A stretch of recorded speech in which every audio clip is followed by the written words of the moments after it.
Ah, hello there. Please come in. You're right on time. The door only opens when the clock strikes midnight. Georgia and Hannah are preparing to broadcast from the belfry. Just like this old bell tower, they have many stories to tell. Some old and some new. Follow me up these stairs, but mind your step.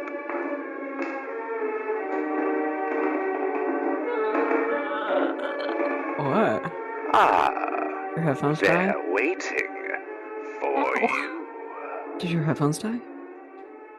No, the book fell off Oh, I didn't hear that. and pulled my cord out. Oh. My heart rate has skyrocketed. Oh. Anyway. Karama, more commonly known as the nine-tailed fox, is one of the tailed beasts.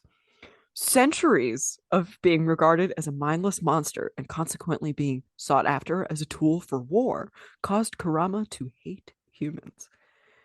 After being sealed into Naruto Uzumaki. Oh, excuse me. Naruto. I started talking about the wrong thing here. I Oh my apologize. god! You said it with such confidence.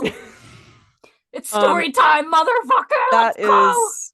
I started talking about Naruto. I'm sorry. Tell us the vibe. Tell us the vibe you brought. Oh, okay. The Jomon period is characterized, as I've mentioned previously, by primarily hunter-gatherer subsistence, as well as early small-scale agriculture. Towards the end of the period, though, people living on what is Wait, now called which Japan, period? the Sorry. Jomon. Oh, okay, yeah. I wrote about that one. Yes. Yeah.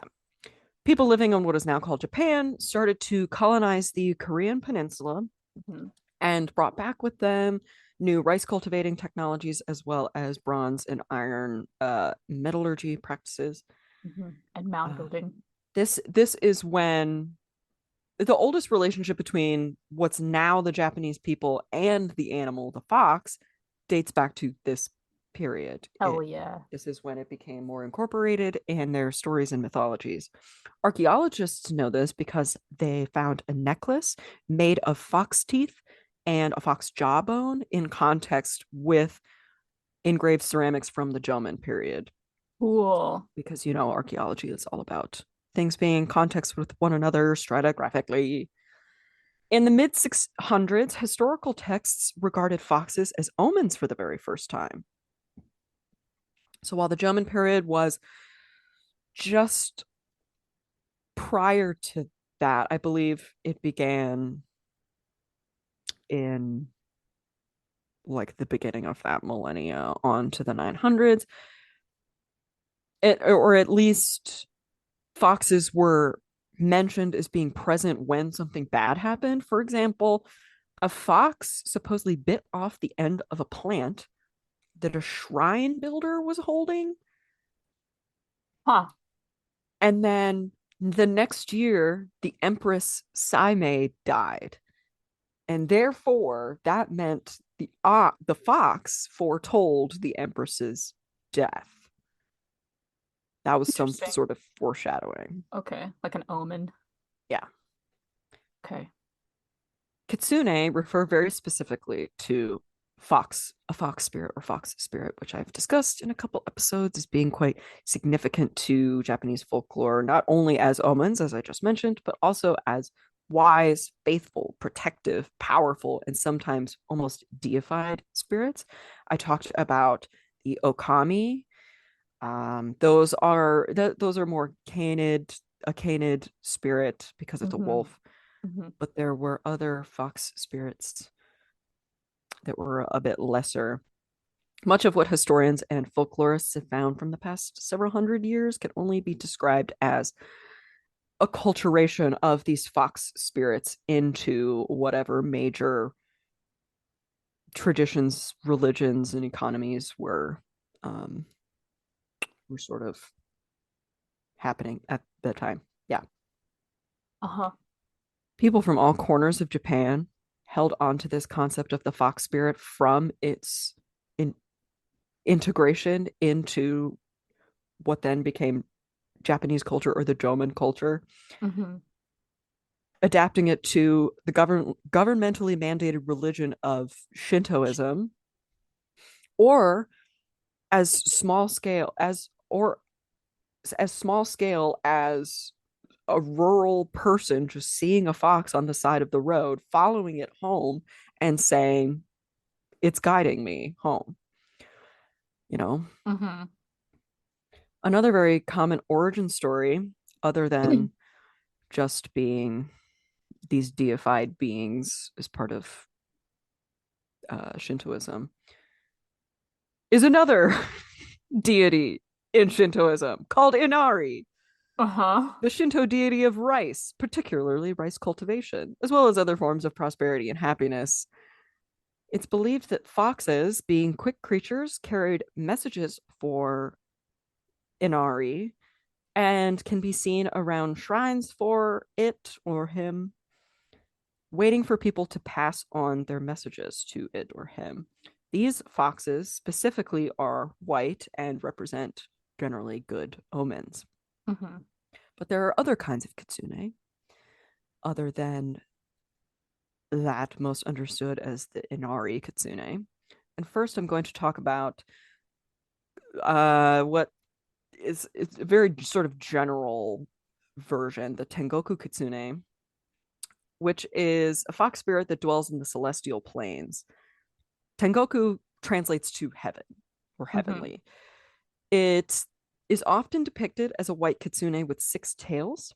Tengoku kitsune is the kitsune of wisdom and enlightenment, and is often called upon to help those who are lost or in need of guidance, not necessarily in the same way I mentioned before, like the fox guiding someone home, but like a spiritual guide, like to help you with your life path, like find your way in life, your motivation, your purpose. That sounds really nice. Tengoku kitsune is said to be the first kitsune to achieve enlightenment. After achieving enlightenment, it traveled the plains, teaching others about the path to salvation. So it is spoken about more generally, but it also is sort of like a permanent figure because of stories that have been written about this kind of kitsune. It is considered to be a powerful ally and teacher, and is greatly revered by all kitsune. Its teachings focus on understanding oneself and the world around them, and it encourages its students to look within themselves for the answers they seek and to have faith that those answers will be revealed with time. This kind of fox spirit has more clearly Buddhist roots, if enlightenment wasn't enough of a key word there. It's believed that the more tails a kitsune has, the more wise and powerful it has become through time. These and other many-tailed foxes are subsequently more deified and considered as like higher omens, closer to other deities, and as kitsune are commonly seen as like the messenger spirits. They are carrying messages not only for Inari but other deities. So the Kukan kitsune is a kitsune that has mastery over the element of space or the void. It's able to manipulate this void in various ways, such as creating powerful illusions. The Kukan kitsune is a skilled shapeshifter and can take on any form. It's often seen using its powers to help others, but it can be quite mischievous at times. I'd say like a true neutral, maybe, alignment-wise. How a lot of people would picture like a fox spirit anyway. Exactly. Yeah. Like, well, just trickstery. Mm-hmm. This introduces another type of fox spirit called the Yako, or the Nokitsune, which is the trickster kind. Yay. The previous type I'd mentioned, the Tengoku Kitsune, has many tails and has reached a further form of enlightenment, but so that it's become celestial and prefers to spend its days helping others reach the point that it has. But all other kitsune have also reached another form of enlightenment, just just enough so that their spirits have physically manifested into these fox creatures. Mm-hmm. And what did these Kukan Kitsune decide to do with their enlightenment? That's right, that would be to fuck with people. Hell yeah. In the Chinese movie, The Sorcerer and the White Snake, the fox spirits are portrayed as seductive human beings capable of bending space to their whim in order to trick humans into having sexual relationships. Not only can they shapeshift into beautiful people, but they can also literally bend physical space to their whim to make them more accessible to humans. At one point in the movie, I believe they like are birthed out of bamboo trees in a forest, which is really fascinating. Because oh yeah, a full-size human being can't fit in a bamboo in a tree. bamboo stalk. Yeah, come on. That's wild. Okay. This portrayal isn't far off from what some Shinto scholars have found trickster foxes to do, like in their historical research of oral traditions. And while it's more than likely these stories were used to excuse adultery, theft, humiliation, and or vengeance, it still can be interesting stories, like fables, right? Mm-hmm. Yeah. Like they may have been used in nefarious ways to sort of excuse shitty acts, mm-hmm. but also these stories were used to teach kids like, hey, don't commit Cautionary adultery, tales. don't cheat on your spouse, or you're gonna get locked in a swamp forever. Yeah. We love cautionary tales, fairy Do. tales, the gross ones. We know a lot of them. We're The gonna, gross ones? We're gonna learn another one next week. Yay! The Kaze Kitsune are born with an affinity to utilize their wind chakra and can use it to its fullest potential. These kitsune are incredibly rare and are said to also bring good luck to those who find them. So there are different kinds of kitsune that sort of serve a purpose and in interacting with humans, and these are said to bring good luck if you see one, because they tend to stay away from humans. Presumably, if they're near you or within sight, they're meant to bring a good message. Mm-hmm. Some of them have white fur with light blue markings, while others may have black fur with dark green markings. No matter what their colors are, all Kaze Kitsune share one thing in common. They are incredibly fast. Thanks. In addition to their speed, Kaze Kitsune also possess a powerful wind technique using their heightened wind chakra and can fly for short distances. So they can like travel a kilometer in several bounds. Cool. But their ability to fly is not perfect, and they can't stay in the air for very long. They have to come down. Kaze Kitsune are known to spend most of their time in trees looking down at people. So you should keep your eye out when looking through the forest. You might spot one.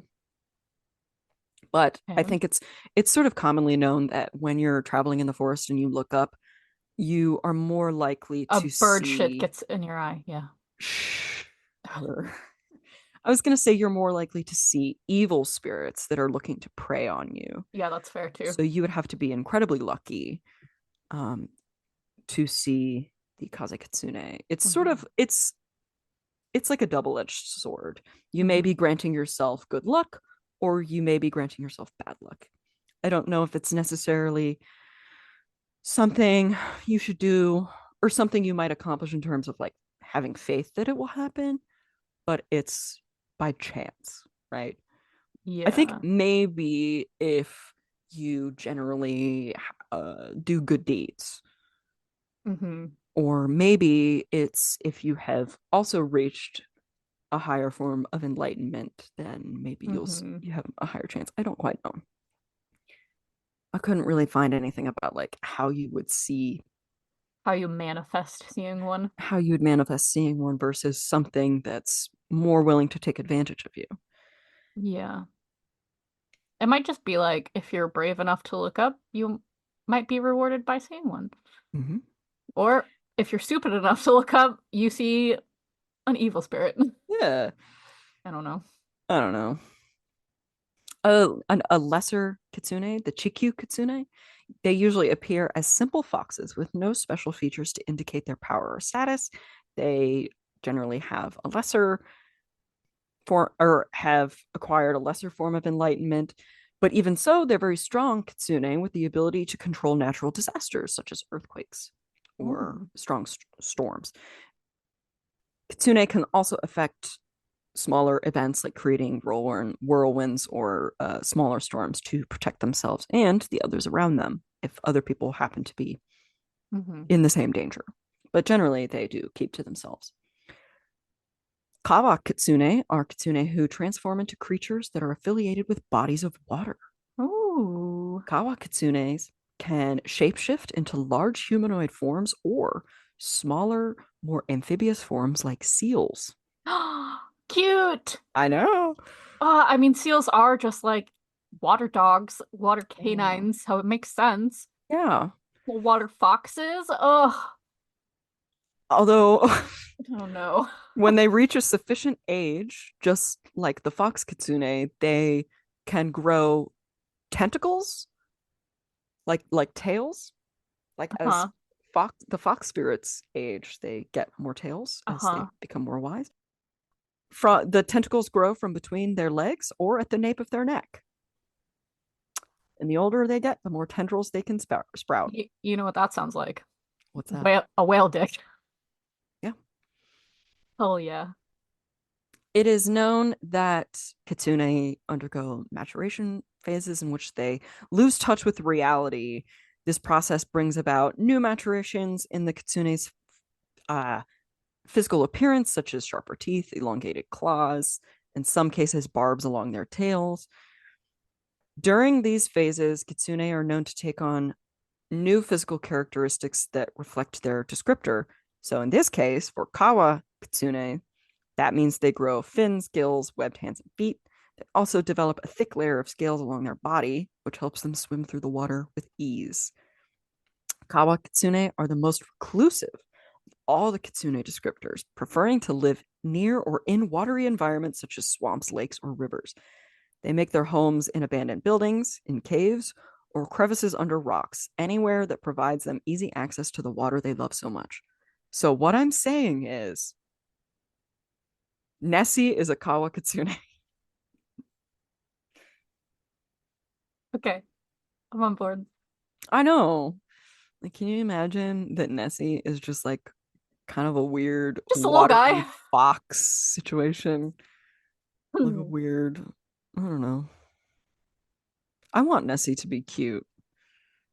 I think Nessie is cute. I mean, I've always kind of pictured Nessie like a Leopleurodon. Yeah. Yeah. But where did that image come from? I don't know. Probably because Nessie is guess actually like a gonna- whale, like a dead whale. Guess we're gonna find out one day when we inevitably end up talking about the Loch Ness Monster. Sure. Inevitably. Yeah. There are also Yama kitsune. Those are the fox spirits that prey upon humans to absorb their sadness and fear. They commonly appear in kitsune folklore as a way to teach people how to protect themselves better from the beings that they shift into. So one of the core tenets of the kitsune, as I've said, is their ability to shapeshift once they've sort of reached. They originated as bodiless or figureless spirits, whereby growing old and gaining wisdom, they're able to actually turn into foxes. Eventually, in gaining enough power and understanding of the world, could they create the illusion or complete the transformation into something else besides the fox? Yama kitsune have been depicted as being so scary looking that even a glance at them can bring a person utter terror, which is thought to be the reason why kitsune became associated with yokai. As I've mentioned, yokai are like the demon or ghost figures in Japanese mythology, not just Shintoism, but in the times of the hunter-gatherers. The kitsune's ability to understand human emotions, intentions, and motivations may come from an innate desire to become them. In scaring them desperately, they learn more about human emotion and how they react and their intentions or their fight or flight response, so they can sort of mirror that. Being able to emulate another person's fear and anxiety makes you more realistic, I guess. And humans certainly are an interesting, messy, anxious species. No. Or maybe they really just enjoy fucking with us. I don't know. Yeah. I would like to tell you the story of the Jewel Maiden. Ooh, okay. AKA Lady Tamamo, AKA Tamamo no Me, AKA in the story told by Hoskai, formed and then written down in the Edo period, the nine-tailed fox first appeared in China and possessed Daji, a concubine of the Shang dynasty's last ruler, King Zhao. This nine-tailed fox, enchanted the king and brought on a reign of terror that led to a rebellion that ended the Shang dynasty. The fox spirit then fled to Magadha of Tianzhu, which was ancient India, and became Lady Kaio, concubine of the crown prince Banzoku, causing him to cut off the heads of 1,000 men. Ooh. She was then defeated again after being found out and fled the country. That same fox returned to China around 780 BC and was said to have possessed Bao Si, a concubine of the Zhao dynasty King You. It was again chased away by human military forces. For several hundred years, the fox stayed quiet until she appeared again in Japan as Tamamo no Me, the most favored courtesan of Emperor Toba. She was said to be an impossibly beautiful and intelligent woman, being able to answer any question asked of her. One autumn night, there was a storm that caused all the lamps and candles to go out. The palace was dark and quiet. That night, she caused the emperor to become extremely ill, drawing suspicion from his council that a malevolent spirit was among the courtiers. She was then eventually exposed as a fox spirit by a vigilante exorcist after the Emperor Toba refused to accept that she was to blame. Later on, in the 1653 Tamamo no Soshi, which was an addendum added to that story, it described that the spirit of Tamamo no Me embedded itself into a stone called the Seshoseki. Okay. Sesshomaru. The stone continually released poisonous gas, killing everything that touched it. This addendum essentially says that when an army was sent out to chase after the fox spirit after she left the emperor's palace, they killed her and her spirit was trapped in this stone.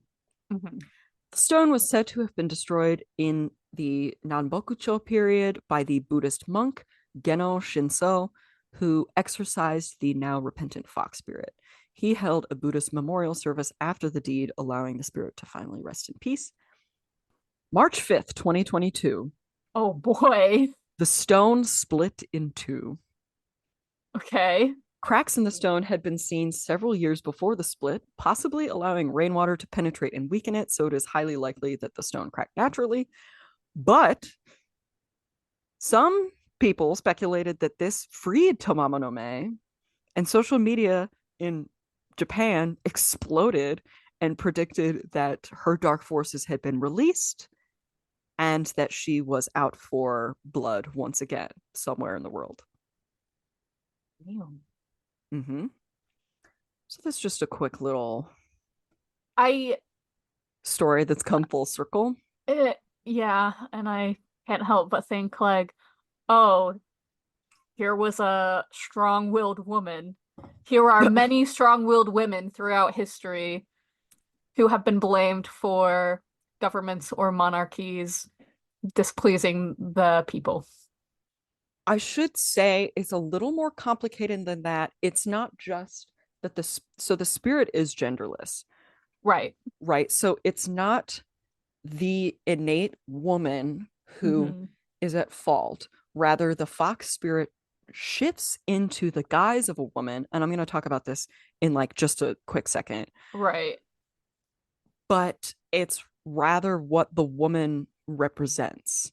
And I'm going to get into that Yeah. here. Okay. Are these women who actually existed in history? Or is this just like These a are fictional woman for the purposes of a story? I do believe that these people's names are real. Okay. And I think it's what these women represent.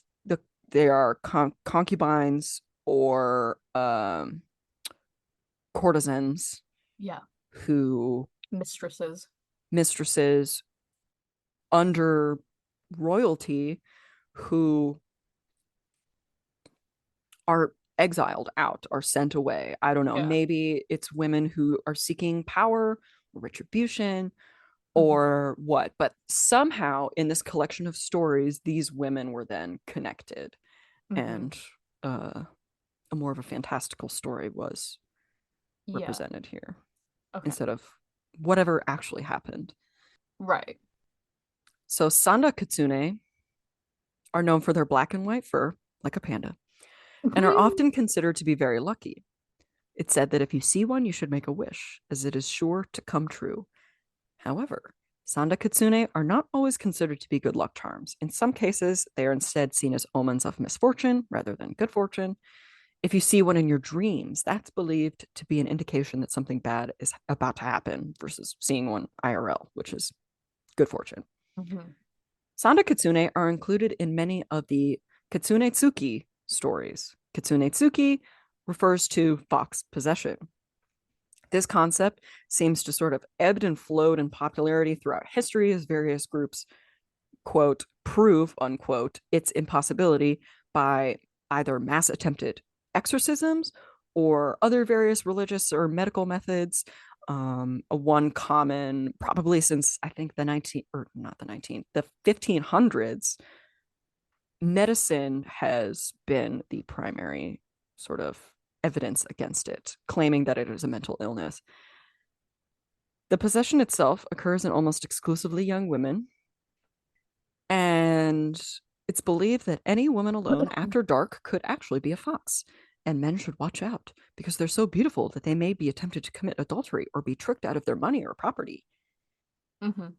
The ubiquity of kitsune shape-shifting into women suggests everything from the complex nature of marriage and its constraints and uncertainties to a perception of women as outsiders and being, not allowed to be in here, these women possessed or Mm-hmm. dangerously seductive vixens, like Mm-hmm. elements introduced into I'm the just domestic sphere. picturing a version of Bridgerton where unchaperoned women are foxes. Oh, they're fox possessed. I don't That's know. like my little Sure. fan fiction in my head. And they're all like on the marriage mart, you know? Yeah. These figures were introduced as a way to warn against those who would rally or move against the status quo of the domestic sphere. It's so interesting that this is a theme that you've brought up, and I Mhm. can't wait to talk about it more next week either. Yeah. It is said that many of the earliest tales were collected and likely changed by Buddhist monks Mm-hmm. who had, as one scholar puts it, a characteristically negative outlook on family life. Okay. He's just jaded. So, yes, it's more than likely these stories were edited by Buddhist monks who were a little bit, it had incel behavior, Yeah. right?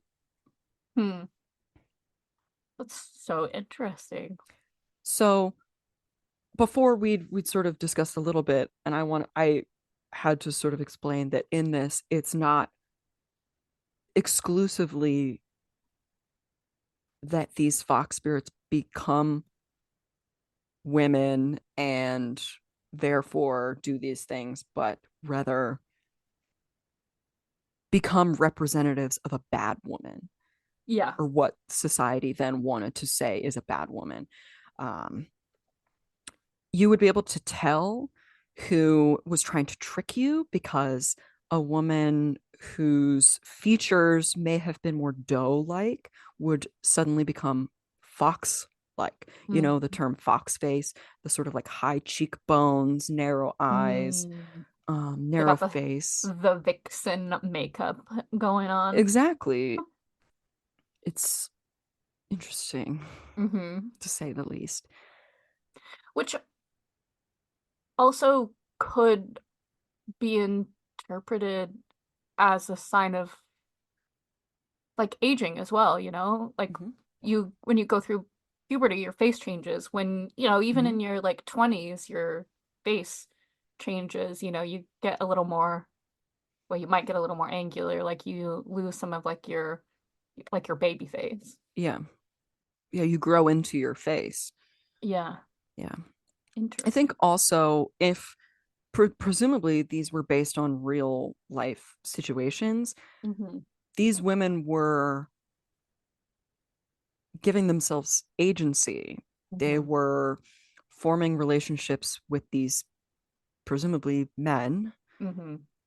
and maybe, you know, trying to find a husband, trying Hmm. to have children, trying to have more wealth, trying to move somewhere new. Hmm. I don't On their know, own terms, hang yeah. out with some more interesting people versus who they were with before. I don't know. Like, Hmm. it could literally be anything. But to say that these women were seducing people is a little shallow. Also, a Hmm. lot of stories of Kitsune seducing people, I should say, almost always, basically always, it was women seducing men. It was to form romantic relationships. Hmm. And really, the only way the husband would find out that his wife was a fox, and they were literally called fox wives. I don't remember where's the name of it. It starts with an L. It's like Limbo Kitsune or some shit like that. I don't remember. I wrote it down somewhere in here. They really only can tell because the person is looking for a tail when the fox gets drunk, or when a kitsune can also be exposed while in human form by their fear and hatred of dogs. And some become Oh. so rattled by their presence that they revert to the form of a fox and then flee. This has happened in several stories where a man and a woman are in a relationship, they have children, and the woman is scared by a wild dog and reverts back into the form of a fox and runs away. And Mm. then the man is left, dare I say, destitute, because he can no longer have sex with his fox wife, because that's usually what's Mm. going on. Hmm. That they stay separated, and they come to an agreement usually where she will return at night so they can have sex, and then she will leave during the day, because she's no longer able to convince him that she's not just a spirit or an animal. But it's okay that they can keep having sex. Yeah, because she's human like, and it's dark. Huh. Also, a particularly devout individual may be able to see through the fox's disguise merely by just perceiving them. Mm. Hmm. Not that you would know, but in Naruto, Hmm. those who are possessed by the tailed foxes are not the biggest fans of dogs. Hmm. One of Okay.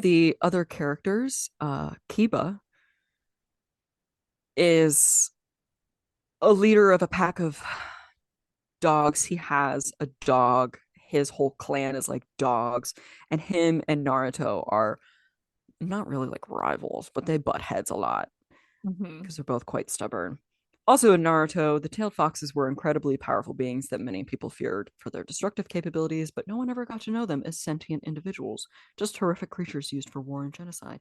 And it was only in the end when Naruto Uzumaki took a piece of all of the tailed fox's chakras and put them inside himself was he able to say, "Hey, I understand you now.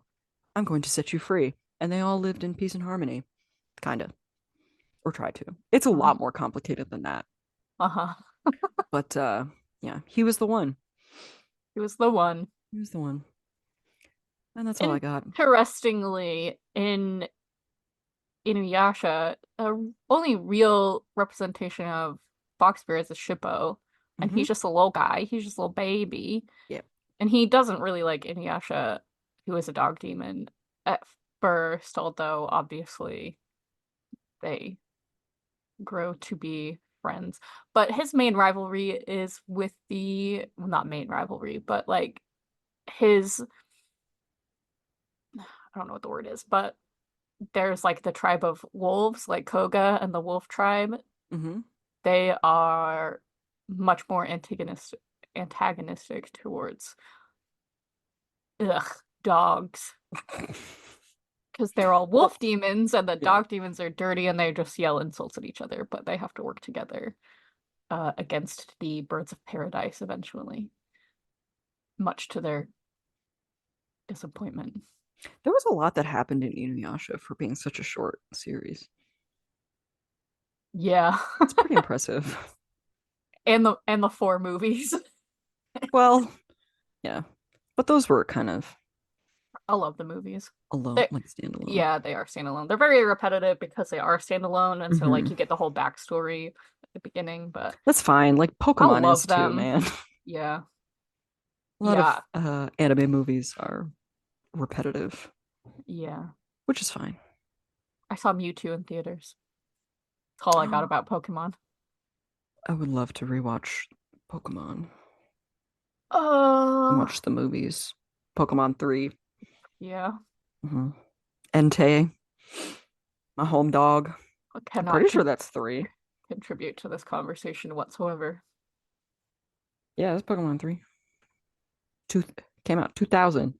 Entei was my dog, dude. I wanted him to be my dad. I was like, he's so cool. He's so protective and awesome and cool. It's a Pokemon. What's wrong with me? All right, that's all I got. Well, I don't really have a whole lot to contribute, but I am really excited.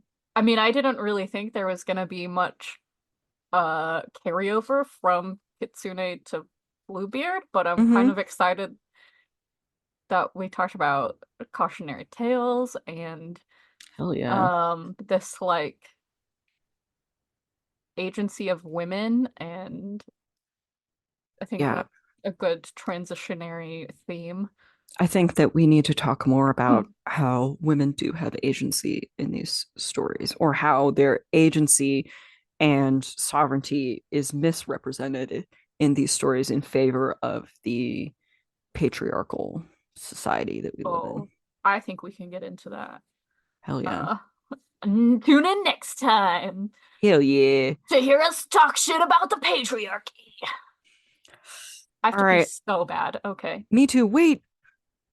Everybody, don't forget to come to our convention. Come to Illinois. The Dark History and Horror Convention in Champaign, Illinois on August 31st and September 1st. We'll be there all weekend. Yes, it's at the Orpheum Theater. Yeah, and hopefully we look really cool. Yeah. Come get some stickers. Buttons. And buttons. If you need stickers, we have to make them somehow, so we'll do it. I'll figure it out. We can order them online. Yeah. Let's go. Okay. Bye. Bye. Well, that concludes this week's broadcast. I hope you've enjoyed it. If you wish to stay in touch, reach out to us at broadcastfromthebelfry@gmail.com or stalk us on Instagram at broadcastfromthebelfry. Again, I hope you've enjoyed our little show. Please rate and review. And until next week, stay spooky.